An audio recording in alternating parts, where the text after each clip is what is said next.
Hi friends, நம்ம பார்க்க போகிற திரைப்படம் பேர் வேலண்டைன் நைட்ஸ். இது ரொமான்ஸ் ஜானரில் சொல்லலாம். இந்த படத்தை டைரக்ட் பண்ண அனில் கோபி ரெட்டி, இதை ரைட் பண்ணதும் அனில் கோபி ரெட்டி.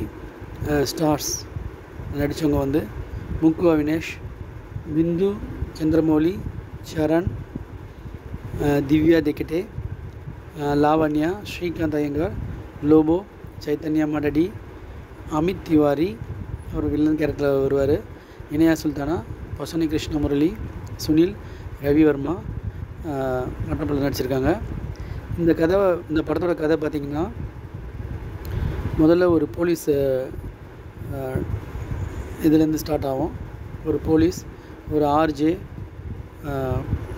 ஒரு பெரிய புள்ளியோட பொண்ணு, ஒரு ஒரு ப்ரொடியூசரோட பையன், அப்புறம் ஒரு கேப் டிரைவர், அவங்க ஒய்ஃப், குழந்தை, இது மாதிரி நிறைய பேரோட கதை வந்து இன்வால்வ் ஆகும். இந்த எல்லா கதையும் வந்து பார்த்திங்கன்னா ஒரு கடைசியில் ஒரு நேர்கட்டில் முடியும். உதாரணத்துக்கு ஒரு ப்ரொடியூசர் வந்து சூசைட் பண்ணிக்க போவார். அப்போ வந்து பார்த்திங்கன்னா ஒரு டெலிவரி பாய் வருவான். அவன் வந்து இல்லை, என்னோடய டெலிவரி இல்லைன்னு சொல்லுவார். அப்போ அந்த பையன் சொல்லுவான், சார் உங்கள் படத்தை பார்த்து நான் நிறைய தெரிஞ்சிருக்கேன், நான் என்ன சூசைட் பண்ணிக்க வேண்டியது, இது என்னோடய செகண்ட் இன்னிங்ஸு அப்படின்வான். அதை கேட்டு அவர் தெரிஞ்சுவார். அது மாதிரி ஒரு பொண்ணு போதை பொருளுக்கு அடிமையாகும், ஒரு பெரும் புள்ளியோட பொண்ணு. இது மாதிரி பல கிளை கதைகள் ஒன்றா சேர்ந்து ஒரு நைட்டில் எப்படி முடியுதுன்றது தான் படத்தோட கதை. இது வந்து ஒரு ஸ்லோ மூவியாக இருந்துச்சு. ஆனால் இந்த படம் வந்து எல்லாம் நிறைய கேரக்டர் வந்து நிறைய கதையோட ஃபஸ்ட்டு மிஸ் அண்டர்ஸ்டாண்டிங் ஒருத்தர் ஸ்டார்ட் ஆகும். அப்புறம் வந்து பார்த்திங்கன்னா ஒரு சாதாரணமாக ஒரு நல்ல ஒரு எண்டிங்கில் வந்து இந்த படம் முடியும்.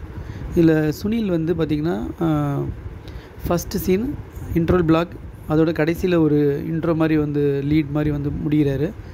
அவருக்கு எதுவும் வேலை இல்லை. இதில் நிறைய வேலையாக இருக்குது. பார்த்திங்கன்னா அமித் திவாரி, முக்கு அவினேஷ், அவங்களுக்கெல்லாம் நல்ல ஒரு கேரக்டர். இந்த பெரும்புலிக்கு ஒரு ஒய்ஃப் இருப்பாங்க.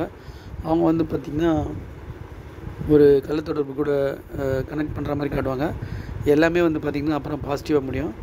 படம் வந்து கொஞ்சம் விறுவிறுப்பாகவும் நல்லா போச்சு. இருந்தாலும் திரைக்கதைன்னு பார்க்கும்போது அது கொஞ்சம் ஸ்லோவாக தான் இருந்தது. Bye friends.